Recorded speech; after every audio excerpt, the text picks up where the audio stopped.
Welcome to Nero Wolfe's world, where orchids bloom and secrets unfold. Tell us where you're tuning in from. Archie will keep score, Wolfe won't admit he cares. Subscribe for more classic Nero Wolfe mysteries.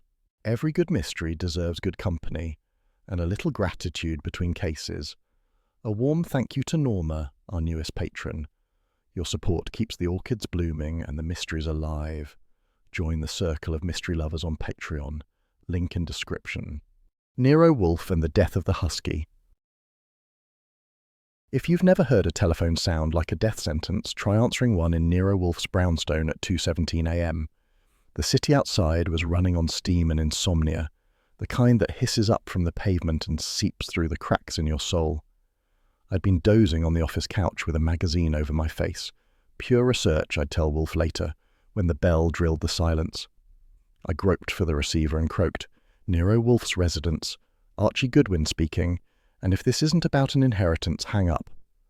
What came through wasn't a voice so much as a tremor wrapped in silk. "Mr. Goodwin. Oh, thank God. You don't know me. Celia Harwood. I run the Harwood Midtown Kennels on 5th. Our private boarding runs at the penthouse. Something dreadful has happened." I sat up, grabbed a pencil and flicked on the desk lamp. "Dreadful covers a lot of ground, Mrs. Harwood. Dogfight, divorce, fire." Her breath caught. "My dog, my Prince Hal, he's dead, poisoned. And they meant it for Jack. They meant it for my husband."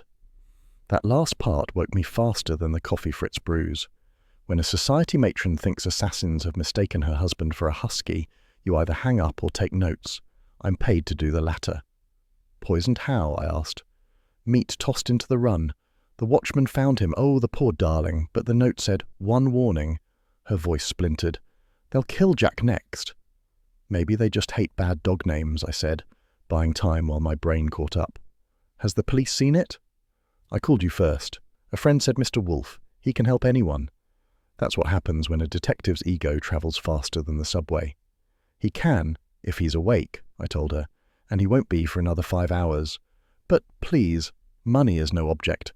I'll pay whatever he requires." That word pay reached the second floor quicker than sound. Somewhere above, I heard the elevator hum. Wolfe doesn't walk downstairs after midnight unless the world or his bank account is ending. A moment later he emerged in his robe, brown silk with enough acreage to cover a small nation, eyes narrowed like he was calculating the crime of the century, the crime of being roused from bed. "Archie." One word, flat as granite. "Why?" I cupped the receiver. "Because civilization is crumbling, sir. A lady's dog was poisoned." His glare could have wilted Theodore's orchids. "Confound you! The hour." "She's rich." He hesitated, which in Wolfian physics equals curiosity. "Continue." "She thinks the real target was her husband, a sports promoter. Threats, anonymous notes, etc." He sighed, shuffled to his desk, and dropped into the throne-like chair. "Tell her to call at 11. No, 10:30. Inform her that the retainer for nocturnal emergencies doubles." I relayed the message. Celia agreed before I finished the sentence, tossed in gratitude and promised to bring evidence. When I hung up, Wolfe was already reaching for the bell cord to summon Fritz. Out of habit, not appetite. "Beer," he muttered. "It's after 2, boss." He looked at the clock. "Then milk for decency." I poured him half a glass from the fridge and tried not to smirk. Watching Nero Wolfe drink milk is like watching a bishop dance. He sipped, grimaced, and set it aside. "Describe the woman." "Voice expensive, nerves frayed, probably blonde, possibly married to trouble. Runs a kennel for rich people who think pedigree means virtue." He grunted. "Phooey. Breeding rarely improves either species." "Meaning dogs or humans?" "Both." He leaned back, eyes half closed. "A poisoned husky, a threatened husband, a retainer ample enough to repair an orchid heater. We shall indulge her, but only because heat is essential." I lit a cigarette and watched the smoke curl toward the ceiling. "You sure it's not compassion?" His eyelids didn't flicker. "Compassion is a distortion of judgment. Good night." That was dismissal, but I wasn't sleepy anymore. I typed up a quick memo on the Remington, case name the Huskey affair, and jotted the essentials. Poison, note, hysterical client, possible extortion. Wolfe hates when I keep informal notes, but I hate forgetting details more. When you play fetch for geniuses, memory's the leash. At 3:30, Fritz padded in wearing his robe, hair perfectly parted even in crisis. "You are making noise, Archie. I cannot sleep." "Join the club. We're up to 4 members, me, Wolfe, 1 dead dog, and a frightened lady." He frowned. "A dead dog? Ah, poor creature." "Yeah, Prince Hal. I'd guess he didn't die reciting Shakespeare." Fritz crossed himself, muttered something Swiss about souls, and went back to bed. I finished my memo and leaned back. Outside, the streetlight caught the rain like confetti from a parade nobody wanted. I kept thinking of that dog, 20 grand insured, she'd said later, and of Jack Harwood, the man who might be next. It wasn't sentiment, it was arithmetic. If the poisoner aimed wrong once, they'd aim again. At 10 the next morning, I was half a pot of coffee into consciousness when Wolfe descended again, freshly shaven and smelling faintly of lilac soap. He lowered himself behind the desk, opened the Morning Gazette and spoke without looking up. "I trust you did not embellish my message." "Only with civility. She's due at 10:30, he grunted approval. "Inform Mr. Horstman that I shall be with the orchids from 11 to 1. This interview must not trespass." "Yes, sir. Heaven forbid murder interferes with botany." "Archie." "Just saying." At 10:29 exactly, the doorbell rang. Fritz appeared at the doorway, proper form, and announced, "Mrs. Celia Harwood." She swept in trailing mink, perfume, and desperation. Blonde, as predicted, mid-30s, the kind of beauty that looks better across a cocktail bar than a police lineup.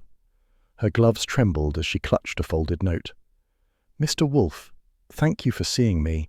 Oh, it was horrible. My Prince Hal." Wolfe raised a hand. "Madam, details are intolerable before nourishment. Mr. Goodwin will record your statement. Please be seated." She perched on the edge of the red leather chair, eyes glistening. "He was my champion," won Westminster 2 years ago. "My husband said I pampered him too much, but—" Archie Goodwin, dog psychologist, reporting for duty. "The note, Mrs. Harwood?"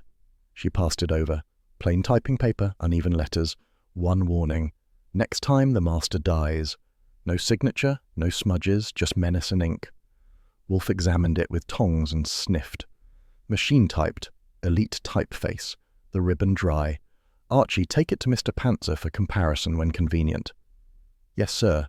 Celia leaned forward. "Do you think they'll strike again?" Wolfe folded his hands. "I think, madam, that your husband has enemies commensurate with his profession. You said he promotes boxing matches." "Yes, Madison Arena. The title bout next month is worth a fortune." "And you suspect—" "Jack received threats to cancel it, anonymous letters, but he laughed them off." Her voice dropped. "He said if anyone killed a dog to frighten him, they'd better bring a bigger leash." Archie couldn't resist. Charming bedside manner. She ignored me. "Last night he was out at a club. I stayed home. The watchman heard Prince Hal barking around midnight. When he checked, the dog was—" She stopped, swallowing hard. There was meat in the run, laced. The vet said strychnine. Wolfe closed his eyes. "A crude choice. Visible suffering is the goal, not efficiency.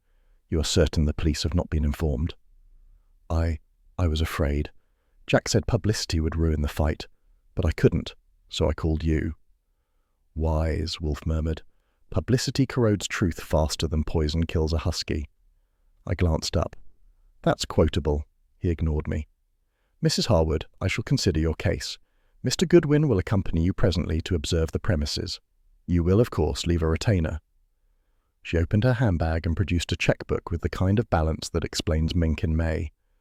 Wolfe dictated an amount that would buy a new sedan. She signed without blinking.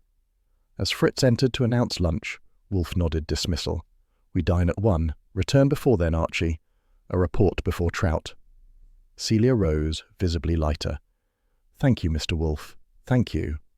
He inclined his head like royalty accepting tribute. When the door closed, he looked at me. "You may restrain your grin."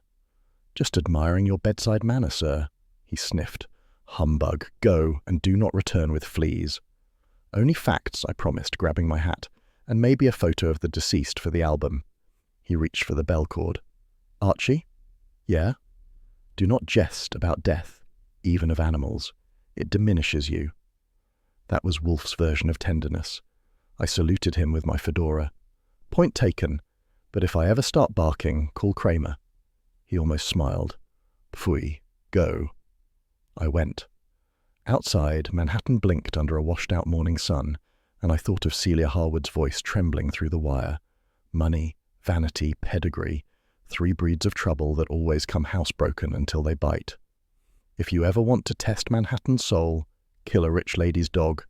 I had a feeling we'd be cleaning up after it for weeks. By the time Celia Harwood returned to the brownstone, Wolfe was halfway through his second cup of coffee and pretending the Morning Gazette was edible. She looked worse than she had at 10:30. Same mink, new tremor. The perfume was the same too, only sharper now, like panic-bottled and sold retail. Fritz opened the door, saw her face, and retreated the way a man does from an incoming storm. "Mr. Wolfe," she said, voice tight. "I had to come back. There's more. Something I didn't say before." Wolfe didn't bother looking up. "You said quite enough for a retainer, madam. What now?" She sank into the red leather chair. "It's my husband, Jack. The threats weren't just letters, they were phone calls too, anonymous. They said if he didn't cancel the Madison Arena fight, they'd take him next. And last night's poison, it wasn't about my dog at all. It was a warning." I kept my pencil moving. "You left that part out this morning." "I was frightened," she said. "I thought if I told you everything, you'd think me hysterical." "Madam," Wolfe said, setting his cup down with judicial gravity, "your omission was ill-advised, but it changes nothing essential. Mr. Goodwin will proceed to inspect the kennels as previously arranged. Perhaps he'll find what you omitted." She nodded, grateful and shaken, while Wolfe waved her dismissal with one finger. "Go, Archie, and take your common sense. It's rarer than truth." I rose. "You're not coming along?" He gave me a look, suggesting I'd asked him to join the Marines. "I do not visit kennels, Mr. Goodwin. Odour is memory's enemy." Celia looked relieved and anxious at once, like she'd been hoping for genius but settled for me. We left at 11, her mink brushing against my sleeve, the car scenting itself with wealth and perfume. Outside, Manhattan gleamed under a cold sun, the sidewalks steaming with ambition. Her chauffeur, Pete Malloy, was waiting at the curb, a thick-necked ex-cop with a jaw built for suspicion. "Morning, Mrs. H," he said, opening the door. His eyes flicked over me. "Private muscle." "Private brain," I told him. "The rest's on loan." He grunted and steered us uptown through traffic that honked like Judgment Day. 15 minutes later, we rolled into Fifth Avenue's Marble Mile, stopping before a penthouse that thought it was Versailles with plumbing. The doorman bowed us into an elevator big enough for a small orchestra. The Harwood's place took up the top 2 floors. A wall of windows overlooked Central Park, gleaming like an emerald for rent. Money hung in the air with the polish and the tension. Jack Harwood met us in a sport coat loud enough to cause civic complaints. Big shoulders, big voice, cigar like a weapon. "What's this about detectives, Celia? We don't need publicity." She clutched his arm. "Jack, please. Mr. Goodwin's helping. He's from Mr. Wolfe's office." That name slowed him down a fraction. "Wolfe, huh? Thought he didn't crawl out of his cave." "He doesn't," I said. "He sends me instead. I'm the mobile branch of the operation." Across the room, a tall brunette in jodhpurs leaned against a piano, cigarette tilted just so. Marion Dane, the trainer, and, if gossip columns could be trusted, Jack's extracurricular. She gave me a smile that belonged in a sharper movie. "Don't tell me Wolfe keeps a boy wonder. How modern." "Not so modern," I said. "I still pay rent." She laughed, low and knowing. Jack's eyes narrowed. "Marion, don't start." "I never start, darling," she said. "I just watch the fireworks." Another man stood by the window, thin and nervous, flipping a gold lighter. Celia introduced him as Horace Tully, investor. His handshake was cool and damp. "Terrible business, the dog," he muttered. "We warned Jack the fight was jinxed."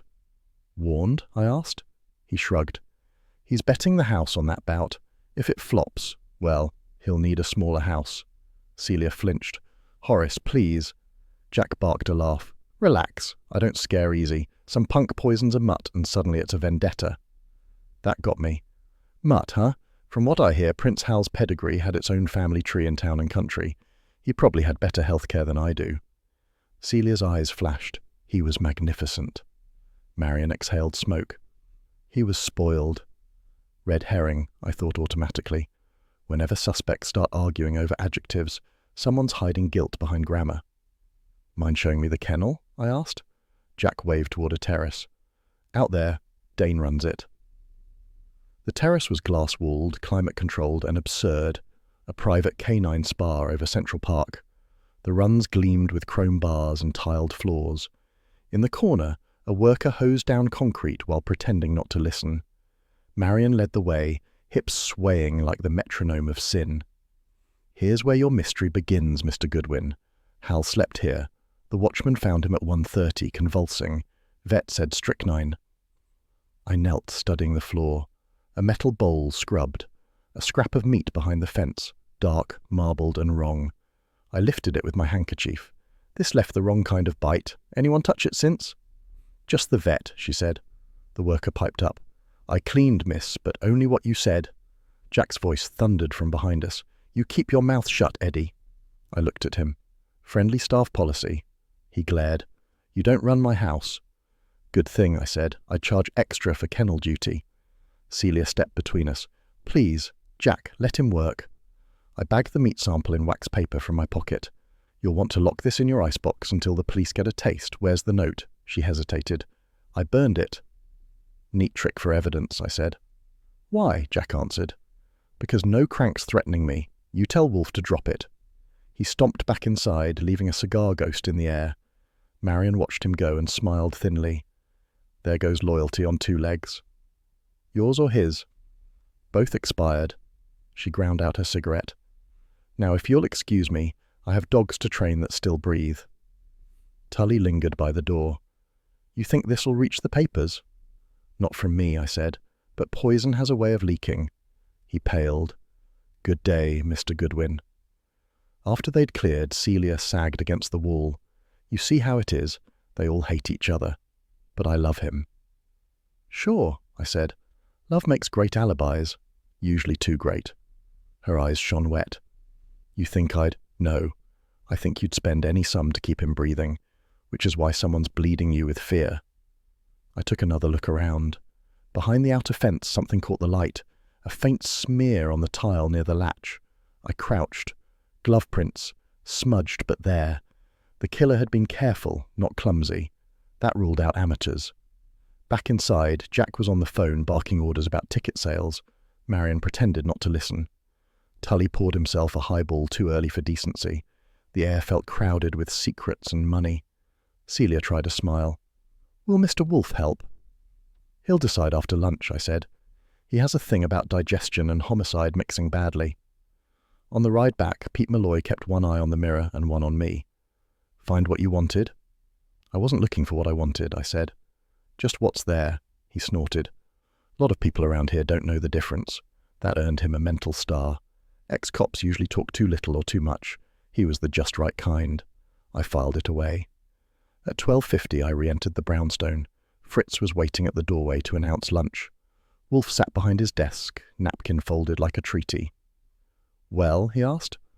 Glamour, greed, and dog fur. The husband's a walking headline, the trainer's poison in heels, the investor's nervous, and the chauffeur's ex-law. The meat sample reeks of strychnine, gloves used, note burned. Motives range from money to love, with side orders of spite. He closed his eyes. Summarized as usual with verbal embroidery. Did you collect anything tangible? I set the wax-wrapped meat on his desk. One souvenir.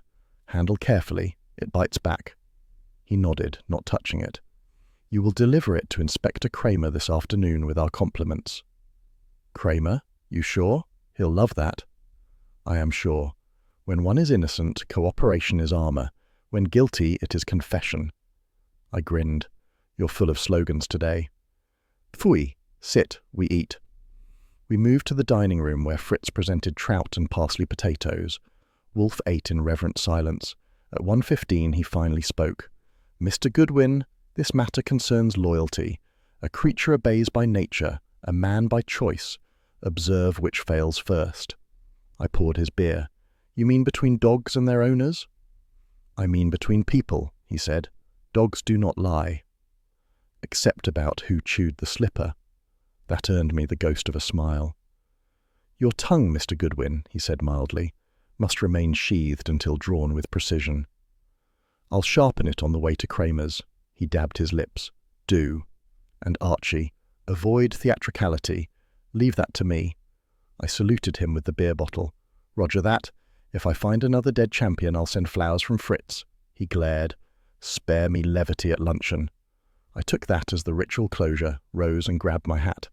Yes, sir. I'm off to deliver the city's worst doggy bag. At the door, Fritz handed me my coat with a sigh that smelled faintly of lemon sauce. Wolfe's voice drifted after me as I stepped into the hall. Return before 4. The orchids do not tolerate delay.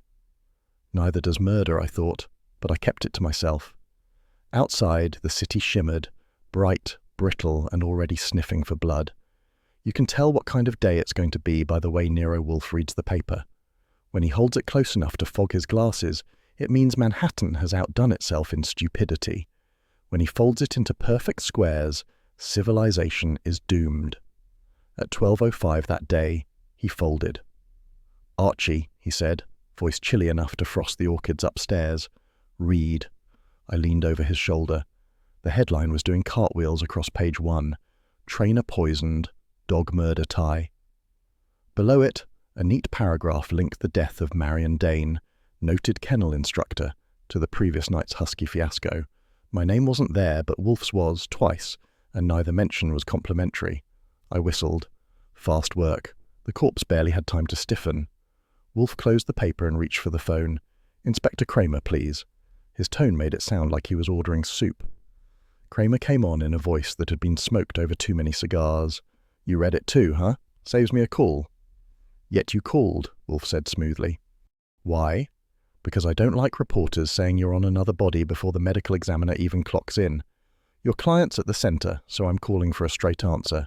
Are you tied to this? Wolfe inhaled once, long, disdainful. Only by rumour, which, I grant, breeds in your precincts like mould on cheese. I demand access to the scene. You demand? Yes. Or I shall issue a statement disclaiming all connection. The inference, Inspector, would not flatter your department. Silence, punctuated by a sharp exhale of smoke. Then, fine. Goodwin can tag along. Keep him out of my men's way. The line went dead. Wolfe replaced the receiver as if it had offended him. You will attend, Archie. You will observe, not intrude. Bring your eyes, not your mouth. That's discrimination, I said, reaching for my hat. My mouth's the best part of me. He ignored that, as usual. And, Mr. Goodwin, no more proximity to cadavers, human or canine. It breeds headlines. I saluted. I'll keep a respectable social distance, say 6 feet. The Harwood kennels looked different in daylight, like glamour after makeup removal. Rows of concrete runs, iron bars, bleach, and the dull whine of grief from dogs that knew something was wrong. 2 patrol cars idled out front. A knot of reporters smoked by the gate, one of them my old pal Lon Cohen from the Gazette, looking too cheerful for a man knee-deep in tragedy. He spotted me. Goodwin, your boss is making front pages again, got a quote? Sure, I said. Try this. Wolfe regrets the city's addiction to rumour, but refuses to prescribe. Lon grinned, scribbling. That'll run right under Wolfe on a leash. Make it Wolfe breaks his leash. More dramatic. Keep dreaming, he said, and turned back to his pack. Inside, the air was equal parts dog hair and formaldehyde. Kramer stood near the centre aisle, hat pushed back, face carved from fatigue. 2 uniforms worked around him with cameras and tweezers. When he saw me, his jaw tightened. Goodwin, your boss keeping cosy while you get the glory? Exactly, I said. He hates direct sunlight. Kramer jerked a thumb toward a side stall. She's in there. Don't touch anything. I followed his lead into the training room. Marion Dane was stretched out near a low bench, silk scarf crooked under her chin, eyes open in surprise that anyone would dare kill her. Beside her lay a biscuit half gnawed, and, almost dainty, a hypodermic syringe gleaming in the sawdust. The vet's bag was on a nearby shelf. Kramer motioned to the medical examiner. Time? Between 10 and 11, the M.E. said. Same convulsions, same poison as the dog. Strychnine. She either bit that biscuit or handled it after the injection. I crouched near the edge of the scene, keeping hands clear. Who found her? Kramer said. Watchman named Eddie Miller. Same guy who spotted the dead dog. He's outside catching a smoke. Claims he came in to check equipment and found her twitching. Twitching's not good for publicity, I said. Neither is your boss's name in my reports, Kramer growled. Tell him to stay off this one. Officially, your client's husband's in it up to his ears. Jack Harwood? Who else? She was his trainer and, by the sound of it, something extracurricular. Motive, jealousy, threats, all the trimmings. I eyed the syringe. No prints? He shook his head. Wiped clean. Whoever did it knew their way around police work, or had read a pulp magazine. I stood, brushing off sawdust. I'd leaned toward pulp. It pays better. That earned a grunt that could have been a laugh if it hadn't worn a badge. Anything else before I boot you? Yeah, I said. You might want to check the feed bins. If strychnine showed up in the biscuits, someone had access to the stock. And if Marion handled them, she may not have been the target either. Kramer studied me for a long moment, then gestured to Stebbins. Humour him.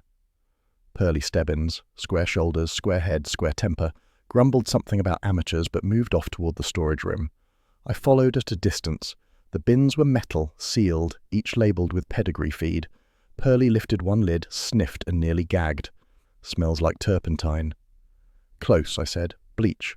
Someone cleaned it recently, maybe to hide residue. He snorted. Maybe they just cleaned it. Red herring duly noted. You always this optimistic? Only when you're around. We rejoined Kramer as Eddie Miller finished his statement. Rough hands, watery eyes, shaking like a man allergic to authority. I didn't touch her, swear to God, just ran for help. Ever see anyone near the place this morning? Kramer asked. Eddie's gaze darted. Maybe Mr. Tully, the money guy. Came early, left quick. Kramer scribbled. We'll talk to him. When the uniforms led Eddie out, I murmured, convenient witness. Too scared to lie, too shaky to trust. Kramer pocketed his notebook. Your boss can save his theories. I'll have a lab report in 2 hours. Until then, stay clear. Clear as mud, I said, and stepped outside for air. The reporters were still circling like pigeons. I ducked into the alley beside the kennels, called Wolfe from a payphone, and gave him the short version. He listened in the kind of silence that weighs more than words. When I finished, he said, The poison repeated suggests purpose, not accident, and the press frenzy suggests orchestration. Meaning somebody wants us burned at the stake early. Precisely. Return at once. I must consider whether to withdraw before we are made a circus. Withdrawal would look like guilt, I warned. He sighed. So would participation. Phooey. Hurry. By the time I reached West 35th, the story had hit radio. The Gazette bulletin outside a newsstand was bold enough to give Wolfe indigestion. Wolfe client linked to second death. Inside the brownstone, the office smelled of orchids and outrage. Wolfe sat rigid, the telephone cord twined around his fingers. Fritz hovered at the door with the lunch tray, waiting for permission to exist. Wolfe's eyes pinned me. You have allowed our name to become a cudgel for journalists. Correction, I said, hanging up my coat. You did that by being famous. He didn't rise to it. Sit. Dictate. I pulled out the notebook and typewriter. Statement or suicide note? Statement, to be issued to the Gazette and the Times. Quote, Mr. Nero Wolfe denies professional connection to the second tragedy, but will cooperate fully with the police investigation. He paused. Add, he deplores the press's predilection for calumny. I grinned. That'll teach them vocabulary. He eyed me, one corner of his mouth twitching. Your levity is mistimed. So is murder, but no one tells killers. He sighed. Archie, I do not like being made a spectacle. You will bring Mr. Kramer a photostat of the poison sample from yesterday. Tell him I expect reciprocity. That's polite for tell him to cough up his lab report. Exactly. He leaned back, eyes half closed. And Archie, avoid the dead. Present company accepted?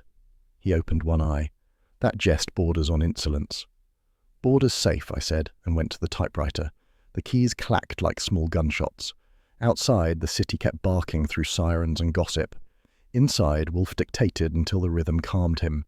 Words, order, control against chaos. At 1 o'clock, Fritz announced lunch. Wolfe refused. Later. That was when I knew the case had its teeth in him. Wolfe skipping a meal is like Niagara skipping water. The phone rang again. Lon Cohen. Archie, I got your boss's statement. You sure he wants to sound that icy?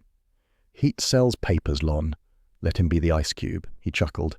Then brace for tomorrow's headline, Wolf on Ice. I hung up and turned. Wolfe had closed his eyes, fingers steepled. The woman, he murmured, was not the killer's aim. She was the leash snapping. Meaning? He opened his eyes, heavy and remote. Meaning the hand that fed now bites. We shall soon see whose hand. He reached for the bell cord. Fritz. Beer. When the chilled glass arrived, Wolfe lifted it halfway, then set it down untouched. Not yet, I grinned. That's restraint worthy of sainthood. He looked at me. It is dread. That shut me up for once. Outside, sirens wailed somewhere uptown, and I had the uneasy sense they were already heading for our next client. When Inspector Kramer shows up at our door with his hat in his hand, you know he didn't come to borrow sugar. At 3 that afternoon, the brownstone smelled of orchids and roasted lamb, and I was enjoying both from opposite ends of the hall. Wolfe had finished lunch and was drifting into his postprandial contentment, that sacred hour when no sane man intrudes unless he's immortal or insane. The bell rang anyway. I answered, expecting the mailman. Instead, there stood Kramer, cigar clenched, hat in hand, jaw set like he'd been chewing gravel since sunrise. His coat looked tired, his eyes more so. "Afternoon, Inspector," I said. "If you're here about Fritz's cooking, we only serve the law with a subpoena." "Can it, Goodwin? I'm seeing Wolfe." "He's seeing orchids. Between you and chlorophyll, I'd pick you, barely. Come in." He stomped past me, leaving the scent of tobacco and irritation. When I opened the office door, Wolfe was at his desk, yellow curtains drawn against the bright spring sun. He looked up, sighed, and pressed the bell cord once. "Fritz," he said when the chef appeared, "beer for Mr. Kramer. He will need fortification." Kramer grunted and sat, tossing his hat onto the red leather chair beside him. "I don't drink on duty." "Then think of it," Wolfe said smoothly, "as medicinal." Fritz placed the glass before him and retreated. The silence stretched until Wolfe said, "Well, you know damn well why I'm here." "I prefer precision to profanity, Inspector. Explain." Kramer leaned forward. "Jack Harwood says you were hired to cover up his wife's mess, to hide evidence that ties her to Marion Dane's death. He claims you've been obstructing my men." Wolfe's brows rose. "Mr. Harwood's facility for fabrication is impressive, though wasted outside fiction. What precisely does he allege I've hidden?" "Information. You took a sample of that poisoned meat from the kennel. My lab says you got to it before they did." I cut in. "Relax, Kramer. It's sitting in your evidence locker right now." Wolfe sent it over with a nice bow. He shot me a glare. "I don't like side channels." "Neither do we," Wolfe said, "but I dislike incompetence more. You have the sample, so kindly spare me melodrama." Kramer's mouth twitched, but he pressed on. "You're still involved up to your neck. Every reporter in town's got you pegged as Harwood's paid alibi." "Phooey." Wolfe's hand drifted to his beer. "Public opinion is a wind that bends cowards. I am not one." Kramer tapped ash into the tray.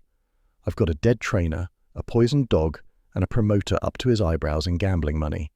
You've got a client who won't talk straight. If you're sitting on something—" "I sit only on my chair, Inspector." Wolfe's tone sharpened. "You've forgotten yourself." I stepped between them before the air turned to gunpowder. "Easy, gentlemen. The furniture's innocent." Wolfe ignored me. "If you expect civility, you will offer it. Now, I will answer what is asked, not insinuated. The poisoner's motive, I am convinced, was not profit or sport, but humiliation." Kramer frowned. "Humiliation?" "Yes. A deliberate act meant to shame, not enrich. Killing the dog was symbolic, a blow to status, not safety. And now Miss Dane is dead, the pattern continues. Both victims tied to Mr. Harwood's image. His prestige is being flayed in public." Kramer puffed once, slower now. "You've got words. I've got witnesses." "Your witnesses err." "Maybe, but one of them, Marion's assistant, said she had an appointment the night before the dog died, bookmarked JH at 8:30. Wolfe's eyes narrowed. "Indeed." "Jack Harwood swears he was home." I said, "Maybe his ghost took the cab."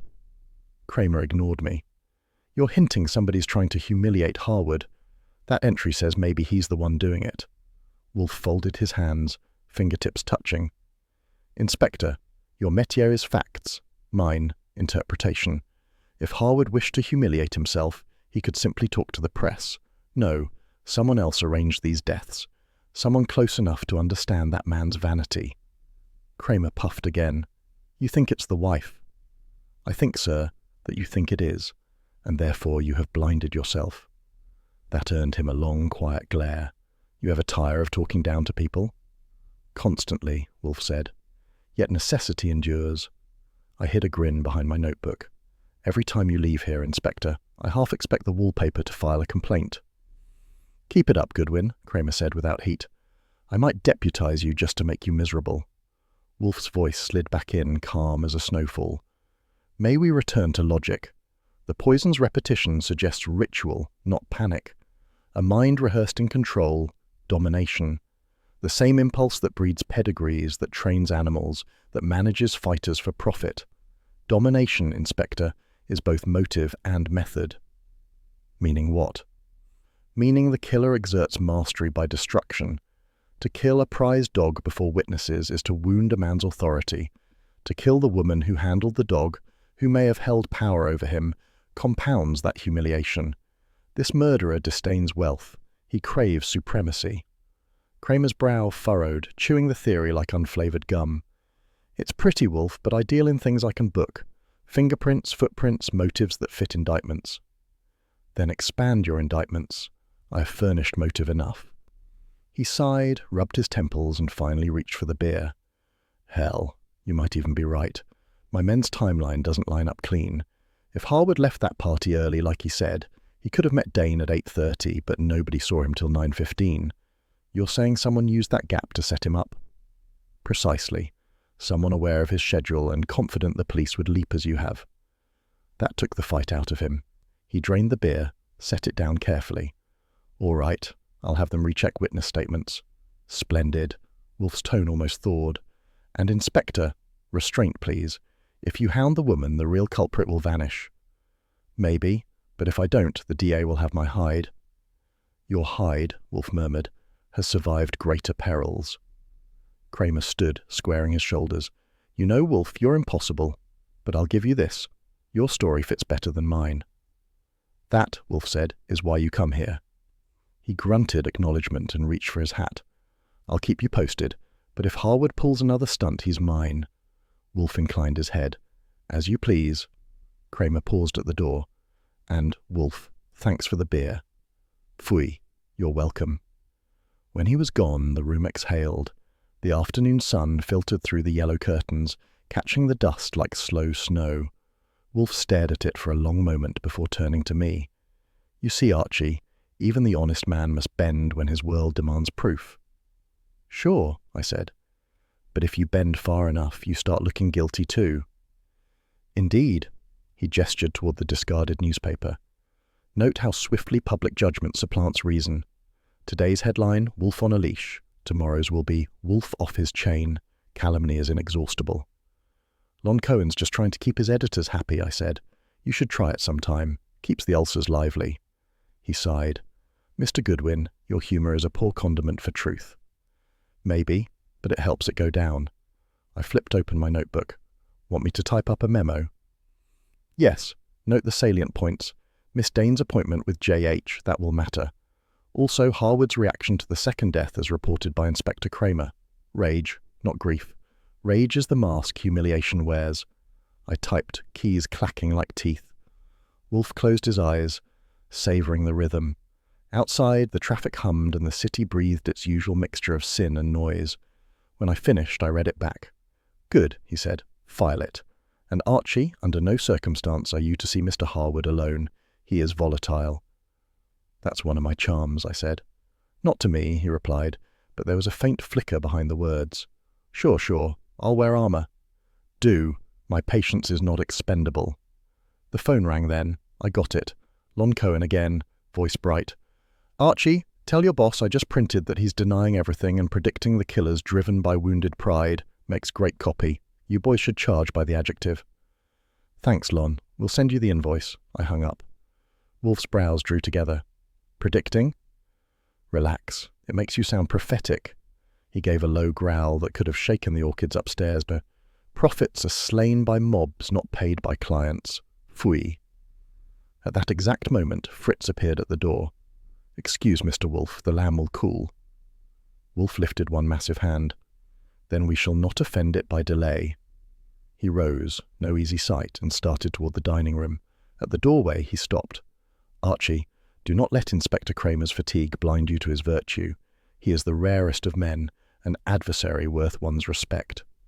"Sure," I said, "and every time he leaves here I half expect the wallpaper to file a complaint." He turned a glower on me that softened halfway to amusement. "Your mouth, Mr. Goodwin, will someday cost me a retainer." "But earn you applause," I said. He didn't argue. He just grunted and disappeared toward Fritz's lamb. I stayed a moment longer, watching the last curls of cigar smoke twist in the office light. It smelled like the city itself, sharp, weary, and honest enough to burn slow. If you've never tried prowling a queen's kennel after dark, don't. The only things louder than the dogs are the lies you'll trip over. It was close to 10 that night, and the air smelled of river rust and wet sawdust. Not my favourite perfume.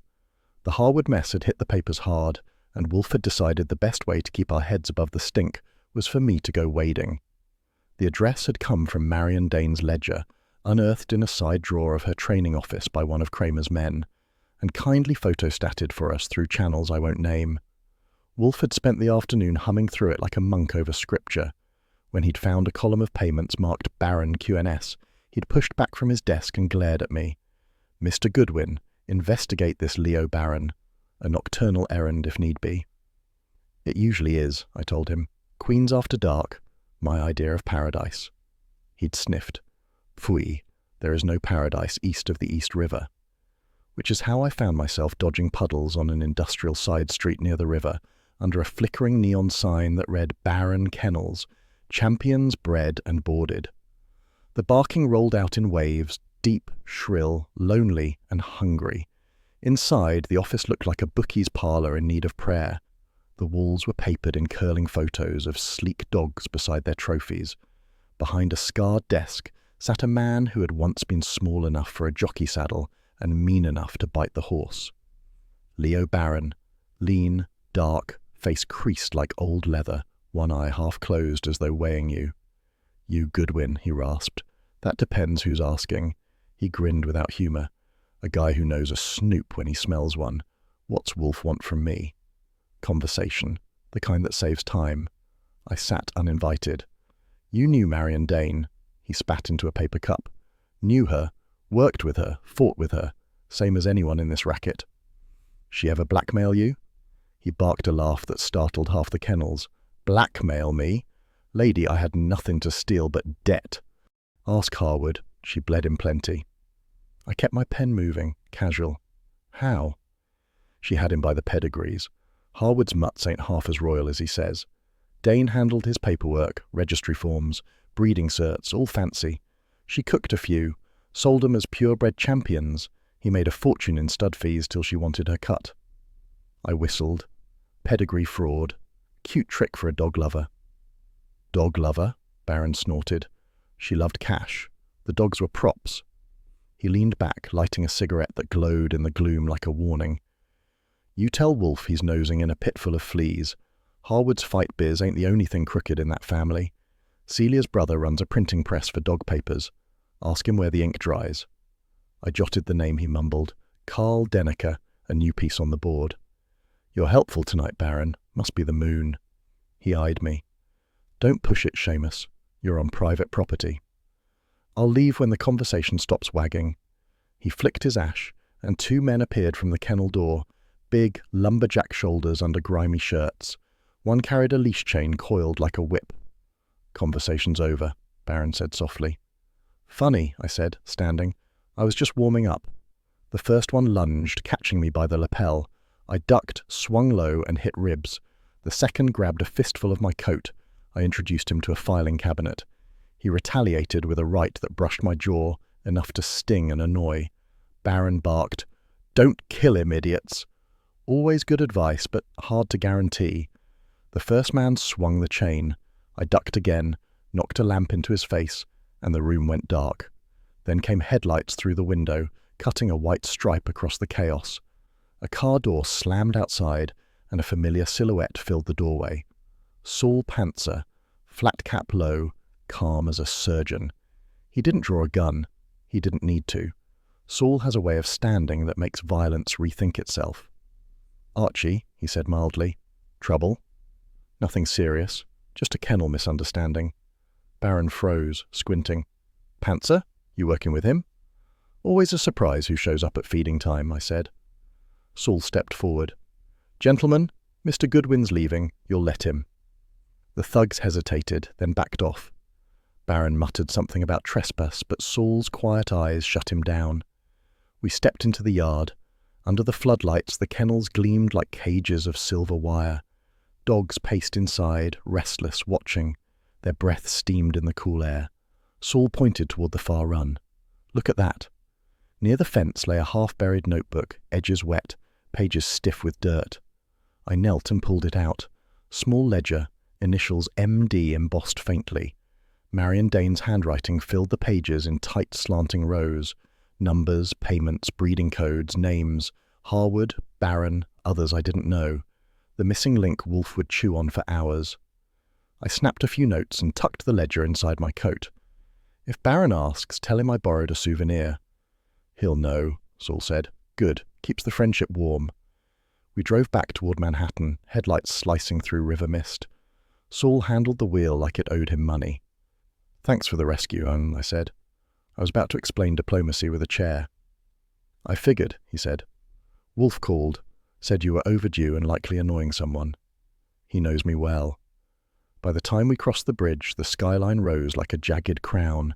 The brownstone's windows glowed steady as if they'd never blinked.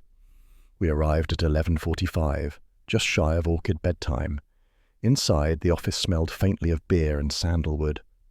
Wolfe sat in his chair, book in hand, eyes half-lidded. When he saw the ledger, his brows rose. "You bring gifts," he said. "Compliments of Queens," I told him. "Ledger belonging to the late Miss Dane. Our pal Baron says she was blackmailing Harwood with fake pedigrees. Also, he tried to gift me 2 bruises and a concussion." Wolfe's mouth thinned. "You are fortunate Mr. Panzer is punctual." "Luck or timing, take your pick." He held out his hand. I passed the ledger. He flipped a page, scanning quickly. Handwriting small, tight, precise. A woman accustomed to deceit. The sums align with Harwood's stud records, I assume. "They do, if you like arithmetic with blood on it." Wolfe's nostrils flared. "Phooey. This city breeds subhumanity, forging dog pedigrees, poisoning rivals, all to satisfy the basest pride. I am repelled." "Sure," I said, "but not enough to quit the fee." That earned me a glare. "You will deliver this to Mr. Panzer tomorrow for photographic reproduction. No smudges, no interruptions. We must preserve it for both conscience and profit." "Conscience first, huh?" He grunted, which in Wolfian dialect means don't push your luck. Fritz appeared at the doorway, towel over his arm. "You wish beer, sir?" Wolfe nodded. 2 glasses. When Fritz returned, Wolfe poured half for himself, half for me, an honour reserved for rare occasions and near misses. "To survival," he said. "Cheers to that," I replied. He sipped, then regarded me over the rim. "I trust, Mr. Goodwin, that you will refrain from further nocturnal excursions into barbarism. The city is not tamed by your fists." "I'll try to disappoint you." He sighed, leaning back. "The ledger, the fraud, the deaths, all share a root. Domination, the need to control life, even in its breeding. I wonder, Archie, if men ever tire of playing God." "Not the ones who can afford it," I said. He closed the ledger with a soft thud. "You are flippant, but beneath flippancy lies fear." Maybe, or maybe I just hate dogs with better resumes than me. That earned the faintest smile. "Go to bed, Mr. Goodwin." "Thought you'd never ask." I stood, stretching. "If anyone calls, tell them I've retired to a kennel of my own. Phooey, you would spoil the dogs." As I headed for the stairs, Wolfe called after me. "Archie?" "Yeah?"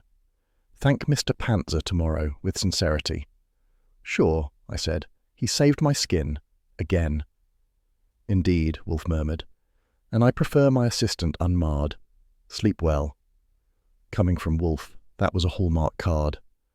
I grinned and climbed toward my room, leaving him there under the yellow lamplight, studying Marion Dane's ledger like scripture from a dirty gospel.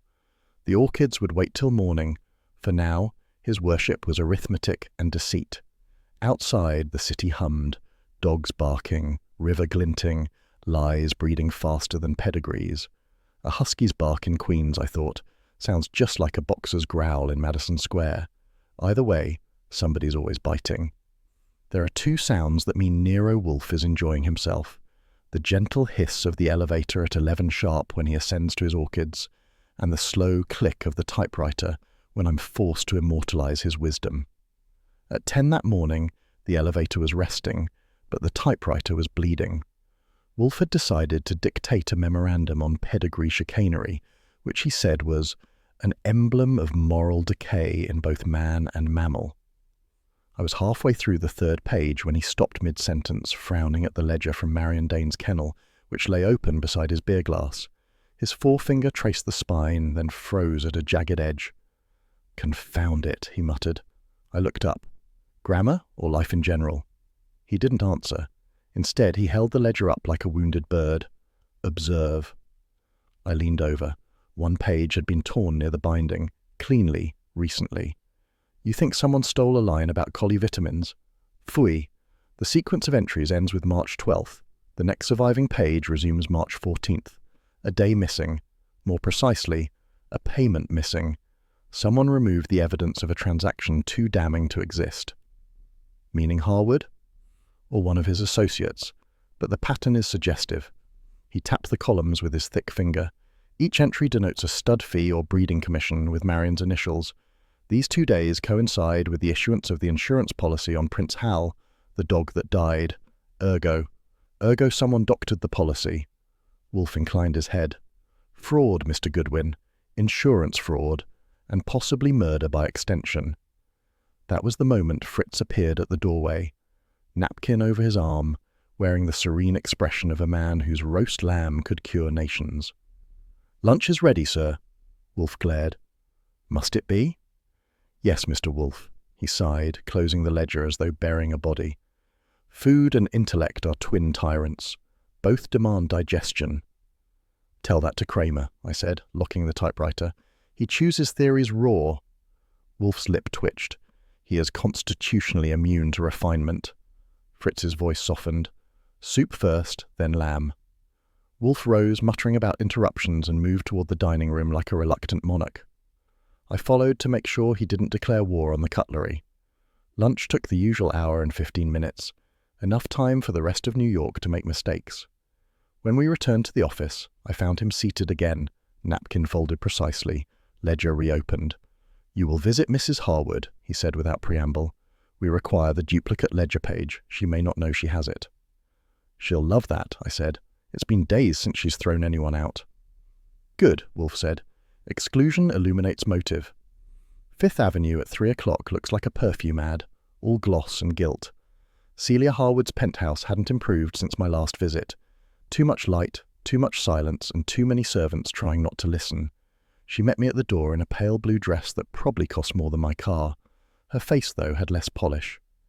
"Mr. Goodwin," she said, voice taut. "You shouldn't have come." "That's practically a welcome in my profession. Mr. Wolfe wanted to ask about a missing page from Marion Dane's kennel ledger. You ever see it?" She blinked. "Page?" "One torn out. Dates around March 12th. Her hand went to her throat. "No, I never— Wait. Marion sent me something that week. A letter. She said she had proof Jack was lying about a business matter, but I destroyed it." "Can you describe it?" "It was typed, unsigned, but she used that dreadful paper, pale pink. She said if Jack didn't pay her, she'd expose everything. She even mimicked her own handwriting on the envelope. I recognized it immediately." I felt my ears twitch. "Hold that thought. You said mimicked."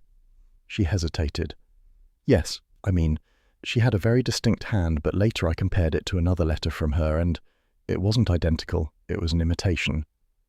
"Forgery?" "Perhaps, but who would—" Before she could finish, the door burst open and Jack Harwood filled it like a storm cloud in pinstripes. He looked half drunk, half furious, and all dangerous. "Archie Goodwin," he snapped, "I told you to stay out of my affairs." "I'm not in them," I said pleasantly. "Just orbiting." His eyes were bloodshot. "My wife doesn't need you poisoning her mind." Celia drew herself up. "Jack, please." "Be quiet," he barked. Then to me, "You're looking for dirt, I know. You and Wolfe think you can clear Celia by pinning this on me. Well, good luck." I shrugged. "We don't pin, we deduce. There's a difference." He advanced a step. "You get out. Now." I glanced at Celia. She looked terrified, but said nothing. "Fine," I said, "but tell your press agent to save me a front-row seat for your next scandal." That did it. He grabbed my arm and shoved me toward the elevator. For a man his age, he had the grip of a gorilla with something to prove. "You think I'm scared of Wolfe?" he growled. "Not scared," I said, as the elevator doors slid open. "Just rehearsing." Back at the brownstone, the office smelled of orchid fertilizer and intellectual smugness. Wolfe looked up from the ledger as I walked in. "You were ejected?" "Catapulted. Harwood's hospitality is legendary." "Excellent," Wolfe said. "Exclusion illuminates motive." "You used that line already." "Repetition," he said mildly, "is pedagogy." I dropped into my chair. Celia admitted something. Marion once threatened her with exposure, said she had proof Jack was lying about his business, sent her a pink letter that looked like Marion's handwriting but wasn't. My bet? The forgery's tied to your missing page. Wolfe's eyes sharpened. "Describe the handwriting." "She said it was similar, not identical. Somebody tried too hard." He leaned back, fingers steepled.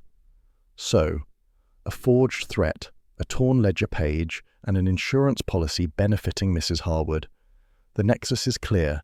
Someone forged Marion's letters to simulate blackmail, to create motive for her death." "Meaning the real killer set her up." "Exactly." He tapped the ledger.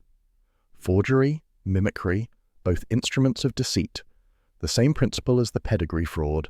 Falsify origins, control perception, profit from illusion." I whistled softly. "You make crime sound philosophical." "Crime, Mr. Goodwin, is merely the failure of imagination in pursuit of desire. Try putting that on a police report." He ignored me, opening a desk drawer and extracting a magnifier. "Look at this torn edge. The fibers indicate deliberate removal, not accident. Whoever took this page wanted the forgery gone." I nodded. "So the missing name's the link between Harwood's fraud and Marion's death."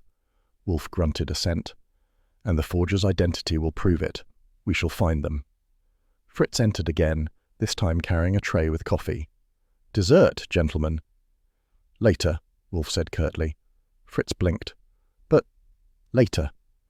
That single word froze the atmosphere harder than a February night. Fritz bowed and retreated without another syllable. I said, "You keep that up, he'll start poisoning the pudding." "Bah! Fritz understands hierarchy." Wolfe gestured at the ledger. "This, however, disturbs hierarchy. The manipulation of trust, in documents, in dogs, in people, is the ultimate insolence." "Sure," I said. "And you're the cure." He shot me a look. "Do not jest, Archie. The stakes are higher than reputation. Whoever forged those letters has killed twice, once with ink, once with poison." I poured myself coffee. Forgery is an art form until it hits your doorstep. "Precisely." He looked at me over the rim of his glass.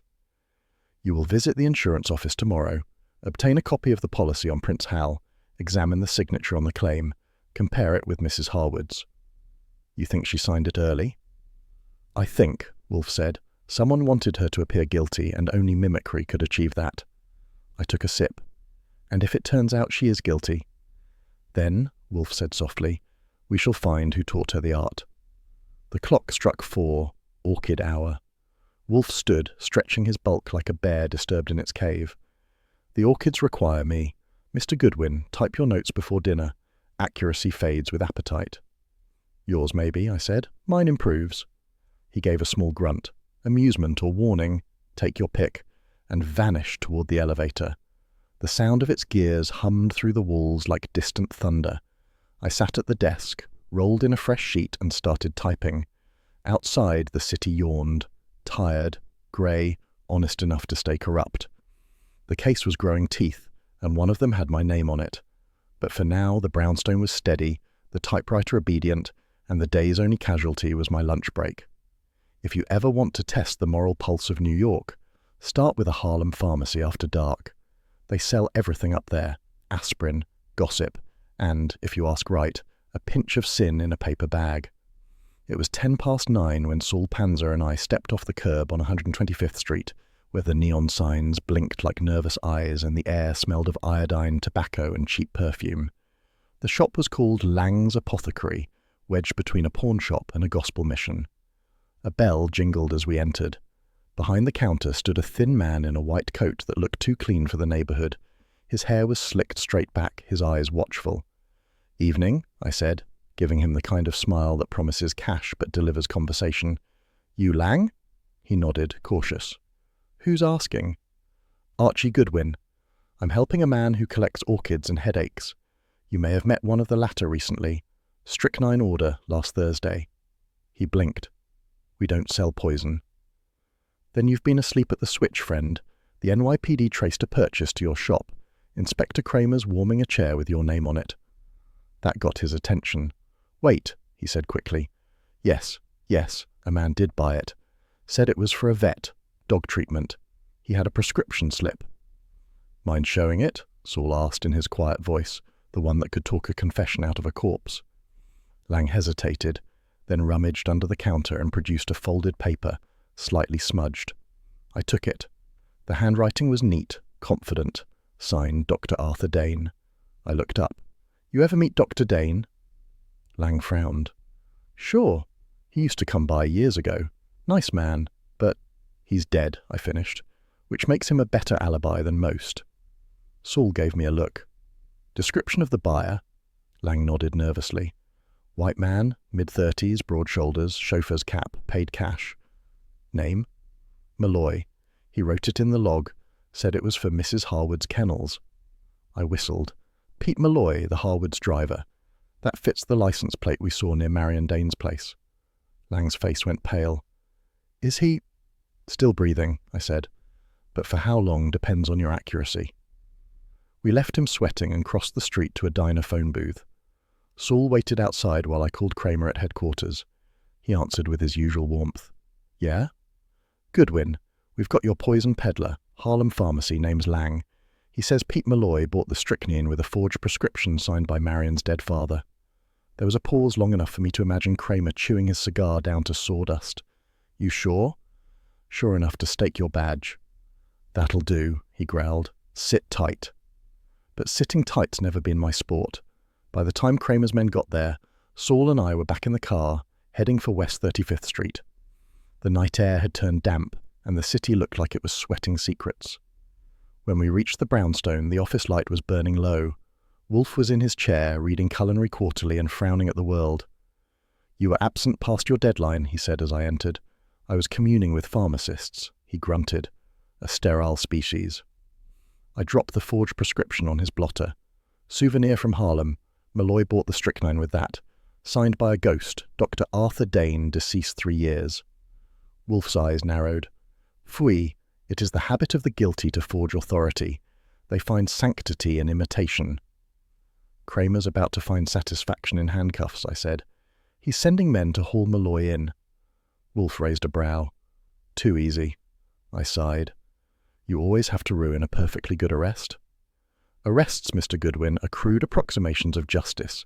If the chauffeur procured the poison, he may be accessory, but not the hand that wielded intent." "Meaning someone told him to buy it?" "Precisely." Wolfe leaned back, steepling his fingers. "You will confirm his movements for the afternoon in question. Consult Mr. Panzer. I suspect our driver was driving, nothing more." Saul nodded. "I already checked the Harwood garage logs. Malloy was refueling the Packard at a station near Lexington from 3:15 to 3:45, same time the poison was purchased." "That's a neat trick," I said. "2 places at once." Wolfe smiled faintly. "A magician's hand always conceals a second act. Someone impersonated him." "Another forgery," I said. "This case is turning into a handwriting convention." At that moment, the phone rang. I grabbed it. Nero Wolfe's residence.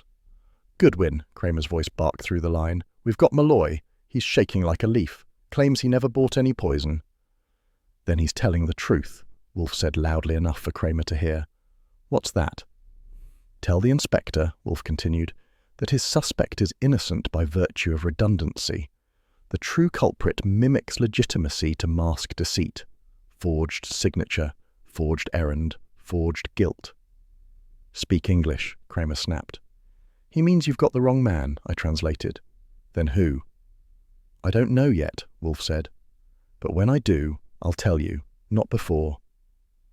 Kramer muttered something about warrants and hung up hard enough to rattle the receiver. I looked at Wolfe. He's going to love that. He must cultivate patience, a virtue foreign to his department. I poured myself coffee. So, if Malloy didn't buy the poison, who did? Someone with his build, his cap, his confidence. That narrows it down to every ex-cop or chauffeur in New York. "Not entirely," Wolfe said. "Consider the choice of pharmacy. Harlem, not Midtown. A neighborhood where anonymity thrives. Our culprit chose distance, not convenience. That implies calculation." Saul folded his arms.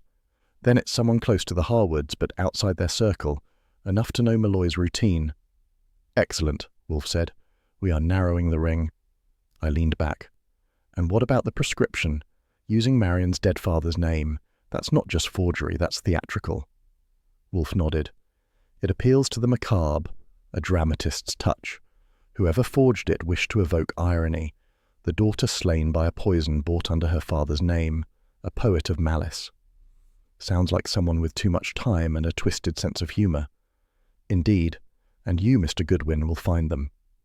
"Of course," I said, "while you digest." That earned me a frown sharp enough to slice paper. "Insolence is no substitute for competence. You will start with Mrs. Harwood's staff. Determine who among them could imitate Malloy's appearance sufficiently to deceive a nervous pharmacist." "Want me to wear the chauffeur cap for inspiration?" "If it assists your meager brain, yes." Saul hid a smile. "I'll tail the pharmacy again tomorrow.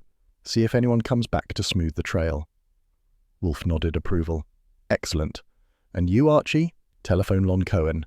Have him suppress the story until I authorize disclosure. Public frenzy will only confound us." "Lon loves being gagged," I said, picking up the phone. "Makes him feel useful." While I dialed, Wolfe reopened the ledger. His thick fingers turned the pages with delicate precision, like a priest handling relics. "Forgery," he murmured, "is the modern man's confession, deceit given form. We shall find our penitent soon enough." Lon answered on the third ring, already chewing a deadline. "Goodwin, is it true? Malloy's the poison man." "False alarm, Lon. Hold the presses unless you enjoy libel suits. Wolfe says it's too neat." "That big lard philosopher always says it's too neat," Lon grumbled. "You guys ever hand the cops an easy case?" "Wouldn't be sporting," I said, and hung up. Wolfe watched me with hooded eyes. "The press must remain muzzled. If our culprit believes Malloy arrested, they may attempt another move, and in doing so reveal themselves." "You're betting on panic?" "I am counting on vanity. The guilty wish to see their handiwork admired, even under pseudonym." Saul checked his watch. "Midnight. I'll start early." "Good," Wolfe said. "Report at noon. Mr. Goodwin, you will accompany me for lunch. At 1, as ever." I saluted with my coffee. A schedule fit for a monarch. He ignored that. "One more thing, Archie. Do not underestimate Mrs. Harwood. She is brittle but not breakable. If she forged one letter, she may forge a life entire. You think she's the dramatist. I think she's an actress in need of applause. Let us provide her stage." He signalled with the bell cord, and Fritz appeared like a well-trained ghost. "Sir?" "Beer," Wolfe said. 2 glasses. When it arrived, Wolfe poured half for me, half for himself. The amber light caught in the crystal, turning the office into something almost sacred. "To truth," he said. I raised mine. "And to Harlem, where they sell hope and headaches by the ounce." He allowed himself the faintest smile. "A felicitous phrase, Mr. Goodwin. Now file your report before fatigue diminishes your rare flashes of intelligence." I grinned, took a long swallow, and set the glass down. Outside, the city's noise rolled like a restless tide. Somewhere, a forger with a flair for irony was smiling too. But for the moment, Wolfe had his beer, I had my sarcasm, and justice, as usual, was still under construction. Central Park after midnight has 2 kinds of citizens: the ones who hide and the ones who hunt. I wasn't sure which I was until the first gunshot. The fog that night was thick enough to butter. It rolled over the reservoir like steam off a cheap meal, swallowing lamplight and footsteps alike. Saul Panzer had passed along a rumour that Jack Harwood liked his business conferences scenic and secret. So there I was, crouched behind a wrought-iron fence near the 90th Street entrance, coat collar up, hat low, and common sense somewhere back on West 35th. If I'd known I was bringing a target instead of a flashlight, I muttered, I'd have worn red. The park was silent except for the rhythmic slap of water against the retaining wall and the occasional bark echoing from the far side. Dogs again, always dogs. I was beginning to think this whole case should have been handled by the ASPCA instead of Wolfe. At 10:53, a car door clicked somewhere down the drive. A pair of silhouettes emerged through the mist, one tall and broad, the other lean and angular. The tall one was Jack Harwood. The thin one, unless my eyes were moonlighting, was Horace Tully, his business partner and resident parasite.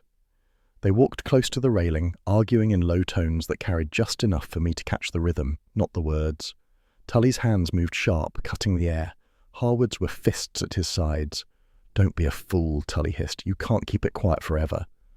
"I'll decide that," Harwood snapped. "You think you can bleed me? Try it." Money talk, or guilt. They sound the same at that hour. I edged closer, using the fog for cover. The lamplight turned their faces ghostly, silvered with condensation. Then it happened. A flash split the mist, bright and brutal. The first shot cracked like a whip. Tully jerked backward, staggered 2 steps, and crumpled against the railing. Harwood shouted, one short, strangled word, and ran. I broke cover, sprinting toward them. My shoes slipped on wet gravel. The second shot went wide, hitting the fence near my knee. I hit the ground, rolled, and got a mouthful of mud for my trouble. When I looked up, Tully was down for good, blood pooling like spilled ink. Harwood's shadow vanished into the fog. I chased. The path twisted along the reservoir, narrow and slick. Ahead, I caught flashes. A moving shape in the mist, maybe 20 yards ahead. He was fast, but scared. Scared men make noise, and this one was crunching gravel like a parade band. "Stop!" I yelled, because that's what you do in movies, even when it never works. It didn't. He bolted left into the trees. I followed, but the fog thickened, turning everything into a watercolour smear. A twig snapped behind me. I spun, but nothing. Silence swallowed me whole. When the echo of his footsteps finally died, I realized the only thing left breathing in that section of park was me, and the ghost of a bad decision. I went back to Tully. He wasn't moving, and no amount of optimism would change that. His face had gone slack, his eyes fixed on the skyline like he was waiting for someone richer to explain it all. I checked for a weapon. Nothing. But near his hand, half buried in the wet gravel, gleamed a spent shell casing. I picked it up with a handkerchief. On the rim, faint but clear under my pocket torch, was an engraving, a small emblem of a rearing horse framed by laurel leaves. I'd seen it once before on a cufflink Jack Harwood wore at his office, the symbol of the Corinthian Club, Manhattan's playground for men who mistake arrogance for character. The rest was routine. I called it in from the nearest payphone, then took one last look at Tully, lying there under the lamplight, fog coiling like smoke from a cold engine. Then I headed for the brownstone, dripping water and questions. It was 1:30 when I let myself in. The brownstone was quiet except for the hum of the refrigerator and the ticking clock in the hall. Wolfe was in his chair, dressing gown on, eyes closed, looking like an apostle who'd lost faith in the congregation. He opened one eye when I entered. "You smell of precipitation and recklessness." "I was communing with nature," I said. It bit back. He straightened slightly. "Report." I peeled off my wet coat, dropped into my chair and gave him the play-by-play. The argument, the gunfire, the chase, the fog, and the shell casing. When I finished, he said softly, "And you pursued the assailant alone?" I was lonely. "Imbecile," his voice cracked like a whip. "If you perish in pursuit of folly, who will torment me?" "Saul could try." "Saul," he said, "has dignity."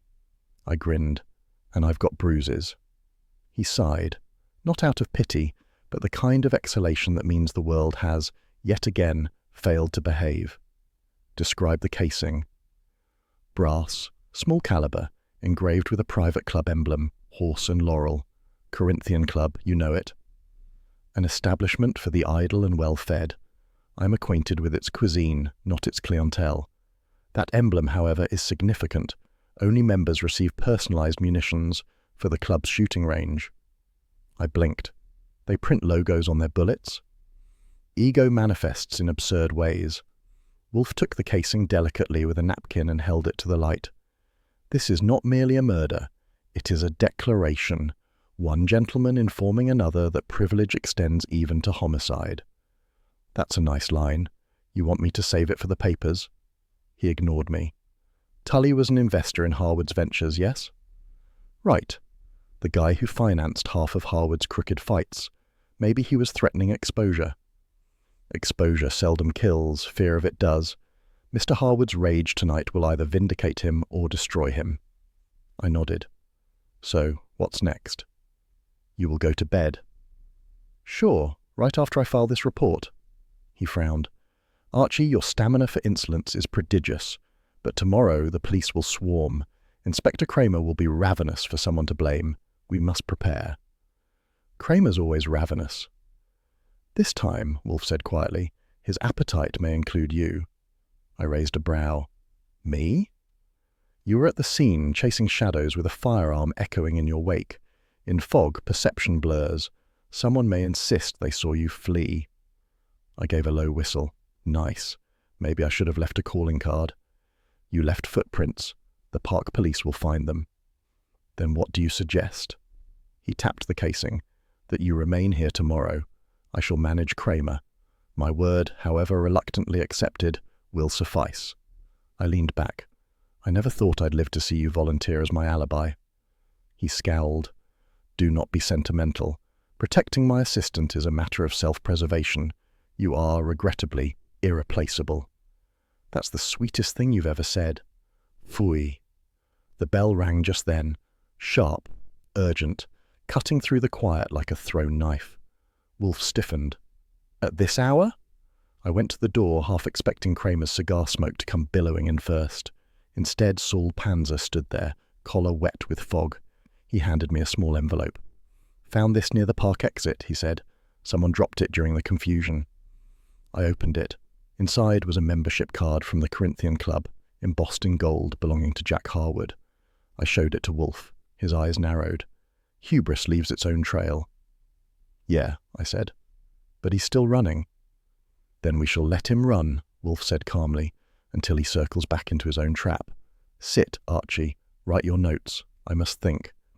He leaned back, fingers steepled, gaze fixed somewhere above the bookshelves, as though the orchids upstairs had whispered the answer already. I sat down at the typewriter, started tapping, and tried not to hear the faint echo of gunfire still ringing in my head. Outside, the fog pressed against the windows, turning the street lamps into ghosts. Inside, Wolfe closed his eyes again, and the brownstone, for all its warmth, felt colder than the park. If fame's a leash, we were choking on ours. By 10 the next morning, the brownstone sounded like a telegraph office in a thunderstorm. The phone rang, stopped, rang again.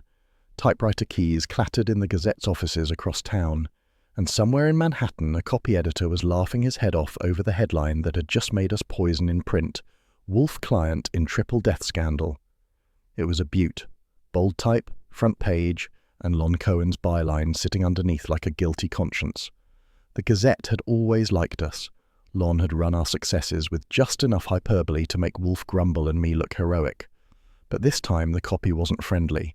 They'd folded us into the villain's tent with the Harwoods and their pedigree poison. The phone calls started before breakfast.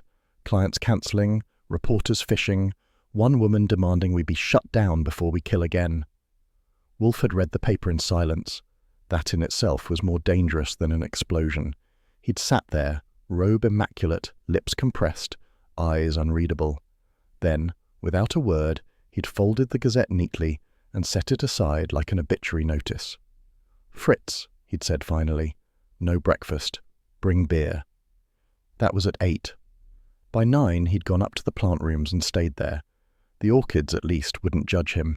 So it was me versus the world, or at least the Manhattan press corps. The phone rang again. I snatched it up. Nero Wolfe's office. Mr. Goodwin, this is Time Weekly. Do you confirm that Mr. Wolfe was paid by the Harwoods to interfere with an official investigation? Interfere? No. Enlighten? Yes. Try it sometime. I hung up. The next call came 5 seconds later. Federal Bureau of Investigation. The voice was dry, bureaucratic. We'd like to speak with Mr. Wolfe regarding reports of tampering with evidence. Sure, I said. As soon as you solve your backlog, he's cultivating orchids. I hung up again. By noon the mail had doubled. Brown envelopes, telegrams, even a death threat from a dog breeder in Connecticut who claimed Wolfe had disgraced the canine fraternity. Fritz brought it all in a stack so high it looked like he was delivering justice by parcel post. Where shall I put them, Mr. Goodwin? Right there, I said, pointing to the wastebasket. The big one marked posterity. He hesitated. Mr. Wolfe will not approve. Neither will the city. He sighed, retreated to the kitchen, and left me with the symphony of ringing phones and bad faith. At 1 the bell rang again, the downstairs one. I went to answer, expecting another reporter. Instead, Kramer stood there, hat in hand, eyes red-rimmed from lack of sleep or too much cigar smoke. Morning, Inspector, I said. You here to arrest us or apologize? He grunted. Neither. I need to talk to Wolfe. He's in mourning. Try again after the orchids stop blooming. Cut it, Goodwin. Tell him it's official. I led him in. Wolfe came down from the elevator 10 minutes later, slow and deliberate, like a man descending from Olympus against his better judgment. He took one look at Kramer, then crossed to his chair and lowered himself into it without a word. Kramer lit a cigar, blew smoke toward the ceiling and said, The city's gone crazy. You've seen the papers?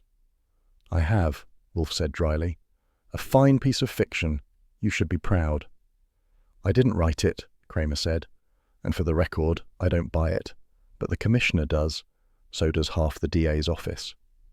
Idiots multiply, Wolfe murmured. Kramer scowled. You're under scrutiny, Wolfe. The mayor's office called me this morning, wanted to know if we're shielding you. I told them no, but it doesn't matter. You're guilty till proven uninteresting. Wolfe gestured at the pile of telegrams. The burden of celebrity. I can't protect you, Kramer said, honest for once. If they push hard enough, the DA could issue a subpoena.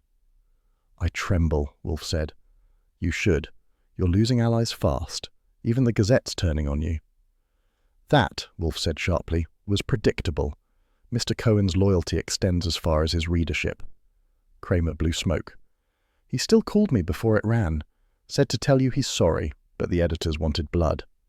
I said, That's comforting. Next time we'll print our version and sell it on the corner. Kramer looked at me. Don't joke, Goodwin. People are spooked. They think your boss has been covering up for rich murderers. People also think cats steal babies. Doesn't make it true. He ignored that. Look, off the record, I don't think you two did anything wrong, but public pressure's real. I've got to be seen doing my job. So if you've got something that clears you, anything, produce it now. Wolfe folded his hands on his stomach. You will have it, Inspector, when I am ready. Not before. Kramer's jaw clenched. Fine. But when the walls close in, don't say I didn't warn you.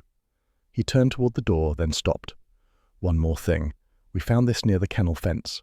He reached into his coat and held out a small evidence envelope. Recognize it? I took it, opened it, and stared. Inside was a gold cufflink, engraved with an H, surrounded by scrollwork. Wolfe said quietly, Horace Tully's. Kramer nodded. Right. His wife identified it this morning. Problem is, the soil on it's too clean, like it was planted. That perked me up.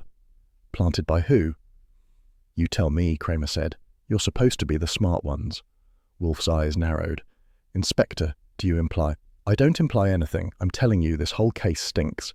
Tully, Marion Dane, that dog, it's like someone's staging murders for effect. And you, Wolfe, you're the biggest prop in the act. He shoved the envelope back in his pocket. Do yourself a favor. Solve it fast, or I'll have to let someone stupider handle it. Then he was gone. Wolfe didn't speak for a full minute. The only sound was the soft hum of the elevator machinery cooling. Finally he said, Archie, I want that cufflink traced. Quietly. If it was planted, someone wanted it found, which means they wanted attention diverted. From who? From themselves, naturally. Idiocy is often theatrical. He pressed the bell cord. Fritz appeared instantly, as if summoned by guilt.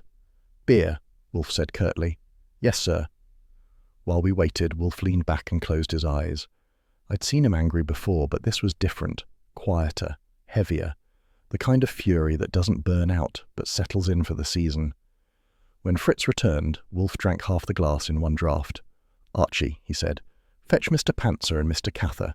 Have them divide the Harwood accounts, their acquaintances, and the club members into 3 lists. I want every name connected to the Corinthian club checked for motive, access, and alibi."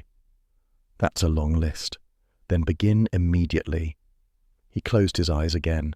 That was the end of the conversation. For him. For me, it was the beginning of a very long afternoon. By 5, the sun had gone down and the brownstone looked like a fortress under siege. Reporters gathered on the stoop, photographers camped by the curb. And the phone had given up and died around its 20th ring.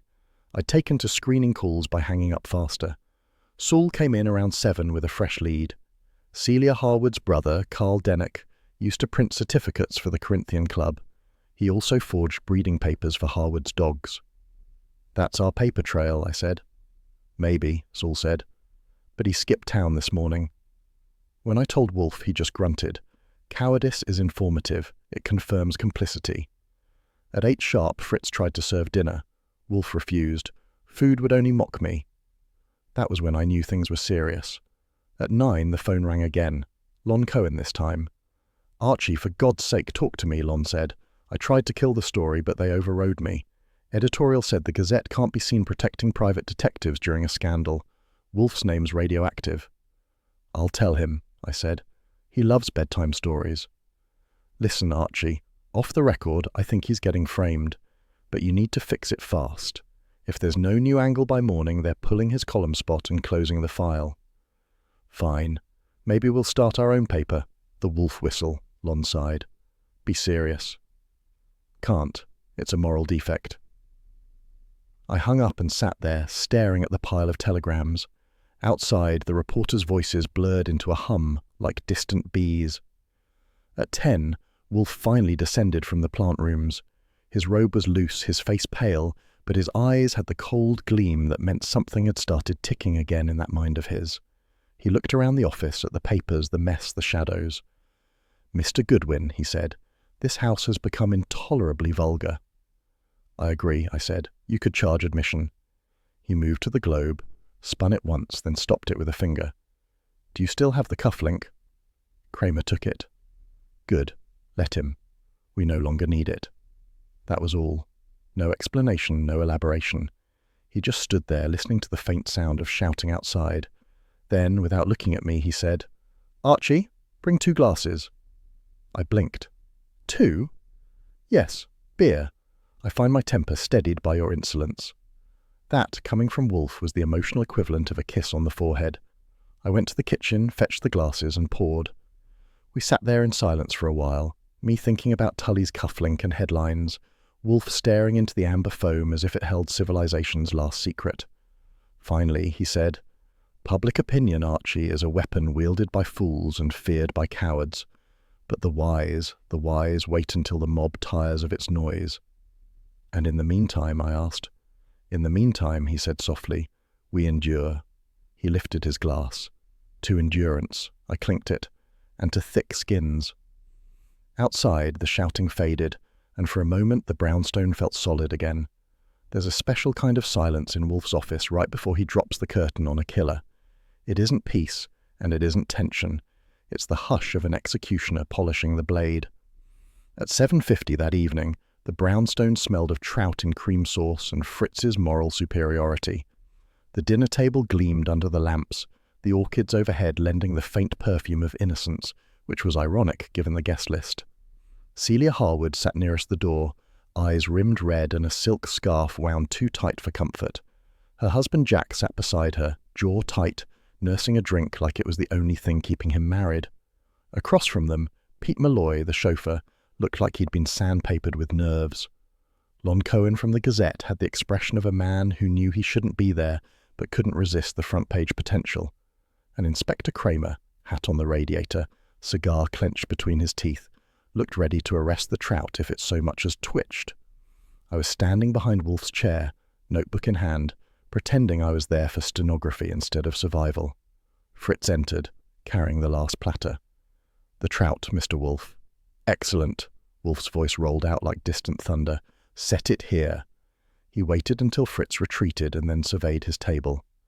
"Ladies and gentlemen, this meal marks the end of an experiment in patience. I thank you all for arriving punctually, under duress or curiosity, as fits." Celia shifted. "Mr. Wolfe, I—" He raised a hand. "Madam, do not. Conversation will proceed by my design. Inspector, if you would indulge me, your presence shall ensure that any confession tonight will bear appropriate consequence." Kramer grunted. "If I don't choke on the cream sauce first." "You will survive," Wolfe said, "though your cigar may perish." I caught Kramer's glare and grinned. "You could have warmed the room with that thing by the end." He ignored me, which was professional progress.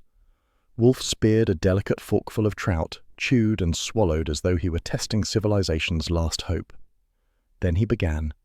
"When this lamentable affair commenced," he said, "we assumed a motive of jealousy, vengeance, or mercenary greed. In truth, it was vanity, the desire to appear blameless while manipulating others into ruin." Celia looked down at her plate. Jack's eyes narrowed. "Mr. Harwood," Wolfe continued, "you are accused of falsifying pedigrees to inflate stud fees. That was the first deceit, but not the fatal one. Someone sought to exploit it, to extort both money and dominance." Jack barked a laugh. "Dominance? My wife barely—" Celia shot him a warning look that could have frozen a radiator. "Phooey," Wolfe said. "Madam, you may as well permit him to finish the performance. He plays the fool too convincingly to stop now." Lon Cohen leaned forward.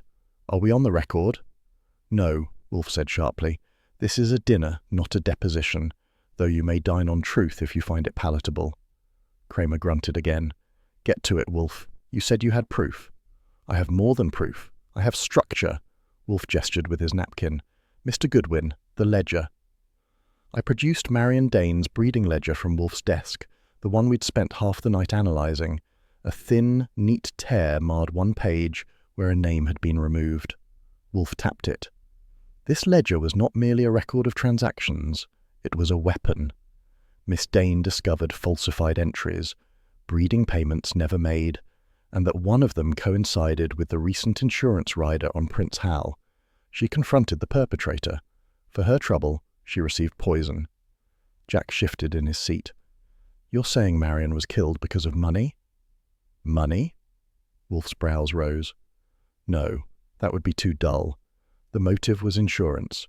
More specifically, a $20,000 clause in the Harwood Kennel policy awarding compensation upon the death of your prize dog, Prince Hal. The beneficiary was not you, Mr. Harwood, but your wife." Celia flinched, her hands tightening around her fork until the metal bent. "That's absurd." "Indeed," Wolfe said. "Absurd, yet factual. The clause was added 3 weeks prior to the dog's death.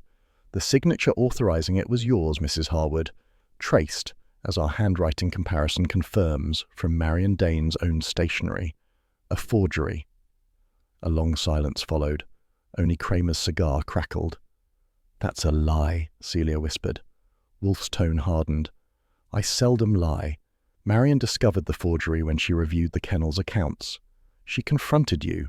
You silenced her, first with threats written in imitation of her own hand, clever but not clever enough, and then with strychnine. You dosed the dog to trigger the policy, intending to blame her when suspicion arose. But when she realized your scheme, she became expendable."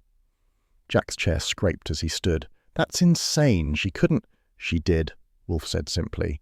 "And you, sir, abetted her ignorance by your own arrogance. You believed the poisonings began as vengeance for your fraud. In truth, you were merely a pawn in your wife's stratagem." Celia rose too, face white. "You can't prove that." Wolfe lifted a hand, imperious. "Mr. Goodwin." That was my cue. I crossed to the desk and lifted the phone receiver, pressing the button that connected to the dining extension. "Fritz," I said, "send Mr. Pantzer in, please." Moments later, Saul Pantzer entered carrying a folder. He nodded to Wolfe, then handed the folder to me. I passed it on. Wolfe opened it slowly. Inside is the photostat of the insurance amendment and a typed report from Mr. Panzer confirming Mrs. Harwood's visit to the insurer under the alias Marion Dane. The clerk identified her photograph without hesitation. Celia sank back into her chair, trembling.